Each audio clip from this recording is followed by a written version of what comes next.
Very good morning, kids. Here you can see the picture of Taj Mahal, है ना? आप ताज महल की picture देख रहे हैं अपने बुक पे.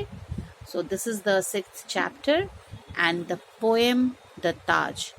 ये 6th chapter है आपका और poem का नाम है The Taj.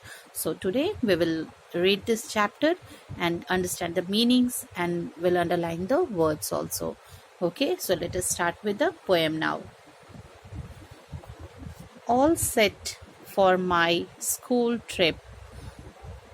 School trip means जब आप स्कूल की तरफ से कहीं घूमने जाते हैं फॉर लर्निंग एक्सपीरियंसेस, जब आप एक्सपीरियंसेस गेन करने, किसी हिस्टोरिकल प्लेस के बारे में और भी ज़्यादा जानने के लिए, एक्सपीरियंसेस कलेक्ट करने के लिए स्कूल की तरफ से कहीं घूमने जाते हैं, then that is the school trip, your educational trip.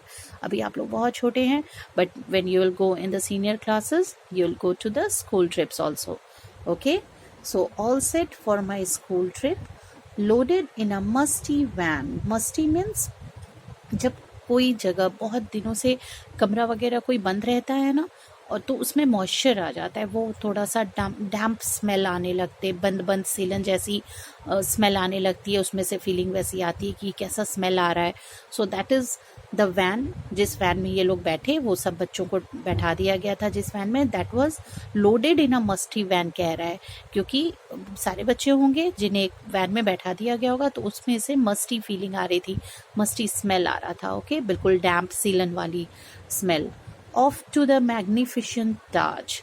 और magnificent Taj means the extremely beautiful, जो बहुत बहुत ज़्यादा खूबसूरत है, जिसकी खूबसूरती को बिल्कुल भी एक्सप्लेन न किया जा सके, उस तरह की खूबसूरती ताजमहल में है. So the boy is saying that off to the magnificent Taj. Taj जो बहुत ही ज़्यादा खूबसूरत है, उसकी तरफ हम लोग उस वैन में चल दिए. What an exhilarating plan. Exhilarating plan means एक ऐसा प्लान, एक ऐसा ट्रिप तैयार हुआ जो कि बहुत ही ज़्यादा अच्छा था, बहुत ही ज़्यादा हमें खुश करने वाला था. We were very much happy and excited with that plan. So all set for my school trip, loaded in a musty van, off to the magnificent Taj. What an exhilarating plan. कि school trip की तरफ से कहाँ जा रहे थे? ताजमहल देखने जा रहे थे, जो बहुत ही ज़्यादा खूबसूरत है, और ये प्लान सभी को बहुत खुशी दे रहा था. सभी लोग बहुत खुश थे और बिल्कुल सेट थे वहाँ जाके और ताजमहल देखने के लिए. In the beautiful city of Agra. Where is Taj Mahal located? Taj Mahal is in Agra. Okay, Agra में है Taj Mahal. The Taj we went to see river Yamuna playing on its side like a naughty humming bee. जिस तरह से हमिंग बी आवाज़ करती हुई और यहाँ वहाँ इधर उधर उड़ती चलती है स्काई में, आपने देखा होगा ना, बी आवाज़ करती रहती है और यहाँ वहाँ होती चलती है. So this boy is saying, वो क्या कर रहा है? कंपैरिजन कर रहा है रिवर यमुना की धाराओं का, उसकी लहरों का, उसकी आवाज़ का एक हमिंग बी के साथ, कि जिस तरह एक हमिंग बी आवाज़ करती हुई यहाँ वहाँ इधर उधर उड़ती चलती है, उसी तरह से रिवर यमुना भी, जिसके बैंक पे, जिसके किनारे पे ताजमहल बना हुआ है, वो रिवर यमुना भी उसी तरह से आवाज़ करती हुई और बहुत ही ज़्यादा इधर होती हुई उधर होती हुई उसकी लहरें और आगे बढ़ रही हैं. Looking at the yellowish marble I gave a deep heavy Sai. पर क्या हुआ जब इसने मार्बल्स को देखा, यानी कि ताजमहल किस चीज़ से बना है? विद वाइट मार्बल ओनली ना. पर उसने जब येलोइश मार्बल देखा, ताजमहल को येलोइश देखा, तो इसने बहुत ही ज़्यादा दुख feel, he started feeling very sad. उसे बहुत दुख हो रहा था कि, और वो बिल्कुल अंदर से तकलीफ़ में इसकी आवाज़ आई. लंबी सांस लेके इसने कहा कि why do we cause pollution. हम लोग क्यों इतना पॉल्यूशन फैलाते हैं? और send smoke in the sky, कि इतनी जो खूबसूरत बिल्डिंग है, इतना खूबसूरत मॉन्यूमेंट है ताजमहल, और वो बिल्कुल येलोइश हो गया है. तो वो क्यों हुआ है? क्योंकि पॉल्यूशन बहुत ज़्यादा है, जो उसके आसपास इंडस्ट्रीज़ हैं, व्हीकल्स इतने ज़्यादा चलते हैं, बिल्कुल क्राउडेड सिटीज़ हैं, जिसके कारण बहुत ज़्यादा स्मोक है पूरे एनवायरनमेंट में. और वाइट मार्बल जो ताजमहल का है, वो स्मोक और डस्ट और पॉल्यूशन के कारण येलोइश होता जा रहा है. तो ये बच्चा क्या कहता है कि why do we cause pollution और send smoke in the sky? क्यों हम लोग इतना ज़्यादा पॉल्यूशन फैलाते हैं और इतना स्मोक स्काई में भेजते हैं कि इतनी खूबसूरत चीज़ें भी ख़राब हो रही हैं? कितना अजीब सा दिख रहा है। इसे बहुत बुरा लग रहा था ताजमहल को उस तरह से देखना। But then my teacher told me, लेकिन फिर उनकी टीचर ने क्या कहा? There is no need to frown, कि कोई ज़रूरत नहीं है इतना बुरा महसूस करने की, इतना ख़राब फील करने की, इतना डिस्प्लेजर फील करने की। उसे बिल्कुल अच्छा नहीं लग रहा था ना। तो फिर उसकी टीचर ने समझाया कि तुम्हें कोई ज़रूरत नहीं है इतना बुरा फील करने की। ऑल दैट हार्म्स द ताज, जो भी चीज़ें ताजमहल को नुकसान पहुंचाती हैं, हैज़ बिन टेकन डाउन, उन सभी चीज़ों को ख़त्म कर दिया गया है, बंद कर दिया गया है। ओके उसके जो मेन इंडस्ट्रीज़ थी जिसके स्मोक और केमिकल्स के कारण ताजमहल को बहुत ज़्यादा डेंजर हो रहा था, उन इंडस्ट्रीज़ को बंद करवा दिया गया है और वहाँ पॉल्यूशन लेवल भी अब पहले से बहुत ज़्यादा कम हो गया है। ये बातें उसकी टीचर ने उसको समझाई। For the beauty of the Taj is our country's delight, a solid tomb of love, so soothing to the sight. और क्यों बंद किया गया है इंडस्ट्रीज को? For the beauty of the Taj, Taj Mahal की उस खूबसूरती को और उस जो उसका एक मॉन्यूमेंट होना, जो वो यादगार है, वो एक्सेप्शनल है, वो वंडर है, उसे बचाए रखने के लिए। That is our country's delight, वो हमारे देश के लिए एक शान है, हमारे लिए खुशी की बात है कि हमारे यहाँ ताजमहल जैसा मॉन्यूमेंट है। A solid tomb of love, so soothing to the sight, और उसे देखना आँखों के लिए एक बहुत ही ज़्यादा प्लीजेंट। जब आप कोई अच्छी सी चीज़ देखते हैं तो आपको अच्छा फील होता है ना।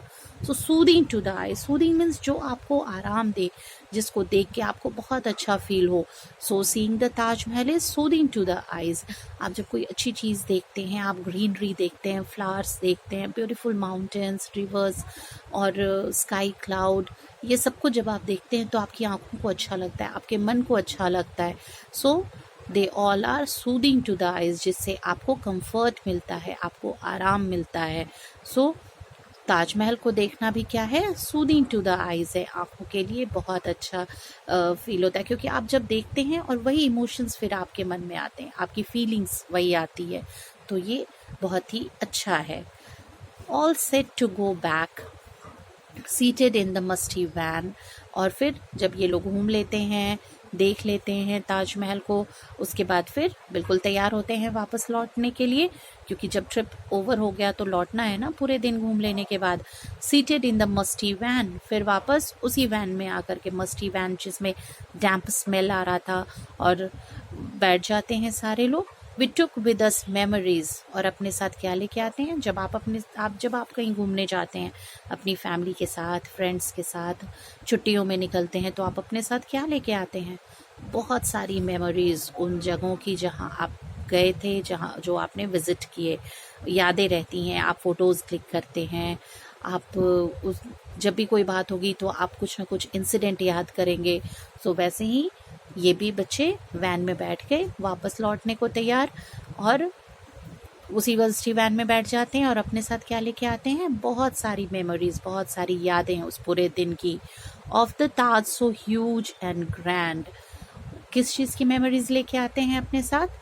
ताजमहल की मेमोरीज लेकर के आते हैं, जो कि इतना बड़ा है, इतना ग्रैंड है। ग्रैंड मीन्स बहुत बड़ा, विशाल, खूबसूरत, which is magnificent, that is grand. Okay, so all set to go back now, seated in the musty van, we took with us memories of the Taj, so huge and grand. अपने साथ बहुत सारी अच्छी यादें और बहुत सारी बातें, पूरे दिन का एक्सपीरियंस, जो सब कुछ कलेक्ट हुआ वो लेकर के, और उस वैन में बैठ के ये सारे बच्चे अपने स्कूल ट्रिप के ओवर होने के बाद वापस आ जाते हैं। Okay, so this was the poem about the Taj Mahal. Now here are the word meanings. आपको ये सारे लर्न करने हैं and you have to write them in your copy. ठीक है, कॉपी में आप इन्हें लिखेंगे और लर्न करेंगे। The first one is musty. Musty means having a damp smell. Damp spell अभी मैंने बताया ना, सीलन जैसी आवाज़, जो काफ़ी दिनों तक कोई चीज़ बंद बंद, कोई बॉक्स वगैरह आपके यहाँ अगर बहुत दिन से पड़ा है, वो खुला नहीं, आप जब उसे खोलेंगे तो अजीब सी स्मेल आती है ना, that is the damp smell. Magnificent, MAGNIFICENT, magnificent यानी एक्सट्रीमली ब्यूटीफुल, बहुत ज़्यादा खूबसूरत, बहुत ही अच्छा। Accelerating, EXHILARATING, accelerating means making one feel very happy, बहुत ही अच्छा फील करना, खुश रहना। Okay. SIGH, sigh, a long deep breath, बिल्कुल लंबी गहरी सांस लेना, अफसोस महसूस करना किसी चीज़ के बारे में, है ना, लंबी सी गहरी सांस लेके किसी बात को कहना, when you don't feel good about anything। SOOTHING, soothing, giving comfort means आराम मिलना, अच्छा लगना। Okay. Grand means magnificent, extremely beautiful, extremely huge, बहुत ही ज़्यादा खूबसूरत, that is grand। So this is all with the poem and the word meanings. You have to learn them and write them in your classwork copy. Okay, thank you.